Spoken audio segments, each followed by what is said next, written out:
Hey, what's good, everybody? It's your boy Robin. I'm back with a 1 week update with the Megear Pika Level 2 EV charger. I want to give you what's been going on after the first week of having this particular charging unit. And what I can say for $299, it is a very good charging unit. There are some features about it that I do like. I do like the display. Very clear on the information. It's very clear when it's charging, when it's not charging, the ability to set your amperage. A lot of those little things is a plus. Also, it's easy to install on the interior wall of my garage. It pretty much took me anywhere about 10 to 15 minutes to put the cradle and the holster together. Along with that, like I said, it was very quick to connect to my vehicle. Some charging units do have a little problem when it comes to connecting, but this the Megear Pika 2 didn't have any problems connecting with my Mustang Mach-E with the first connection. I have had some issues with the Grizzle where when I do plug it into my vehicle, it doesn't quite connect, so I usually have to hit the button, remove, and then place it back on, and usually it catch on a second connection. But with this Megear, my Mustang and the Megear connected on the first try on each time I attempted to use it. I do like that way. It does tell you how long it does take to from the start to finish.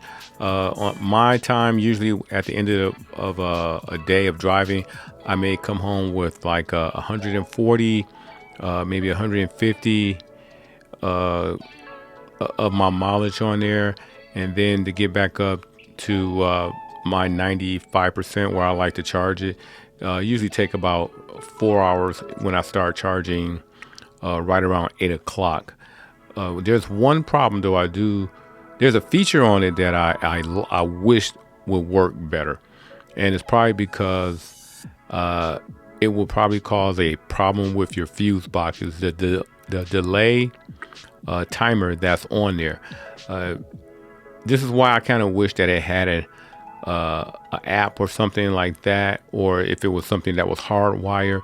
I think this feature would work better, but due to the fact that it is a plug-in charging unit, the delay timing aspect of it, in a lot of ways, will cause the box to go into like a short circuit mode, almost like it has like a red screen on it, and it's because that the box itself really can't stop the current from flowing from the box to the car with the timer on it. So whenever I tried to use that delay timer, I used to try to set it up for like 2 hour delay or whatever. When I got home, when I checked my app, I noticed that it was not charging. And then when I went to go check on the actual Megear, it was in a red shutdown mode. So in a way, to protect itself from shorting out. So that was a little disappointing. Now, along with some other things that I wish they can probably take care of, is that the initial cable that's connected to the NEMA 1450 plug is a little bit on the long side. I wish it was somewhere around maybe 1.5 feet. But, for the most part, I was still able to set it up in my garage. I just couldn't place it below it or above my plug due to the fact that the particular length of the cable. So could I recommend this with a few caveats? It is a very comparably cheap charging unit. You cannot use the delay timer. There's no app that goes along with it, and it's not really meant to be used for outside purposes. Now, What I mean by that is that the cradle itself doesn't provide you any security where you can lock in the Megear so nobody can come take it from out of the cradle. I wish it did have some kind of locking mechanism, but it don't. Also, the build quality, even though it does say it can handle extreme cold temperatures up to 20 below and extreme heat, I would tend to worry as time goes on that plastic casing may show signs of age and possibly could give you problems later on as far as the durability of it.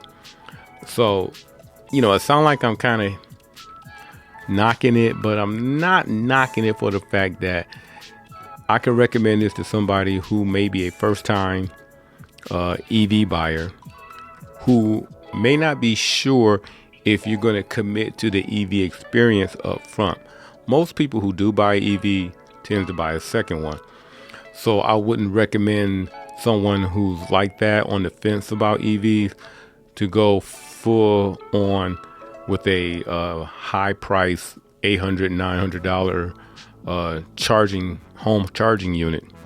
So something like this could be for somebody like that. This is also very portable.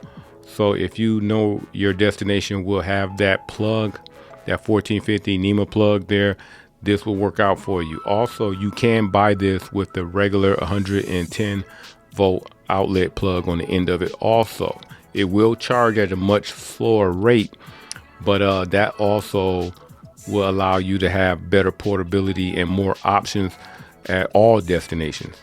Just remember that it will not charge as fast as a level 2 charger. The level 1s take quite a bit of time to actually provide you enough mileage that you can say that it's a benefit to you. So that pretty much does it. I'm going to go ahead and keep trying it out for 30 days. So I'll let you know how that goes. I'm going to report back to you guys in about a month, like I said. But that pretty much does it for this video. If you like this video, thumbs up, subscribe, leave your questions down below, and I'll catch everybody in the next video. I'm out.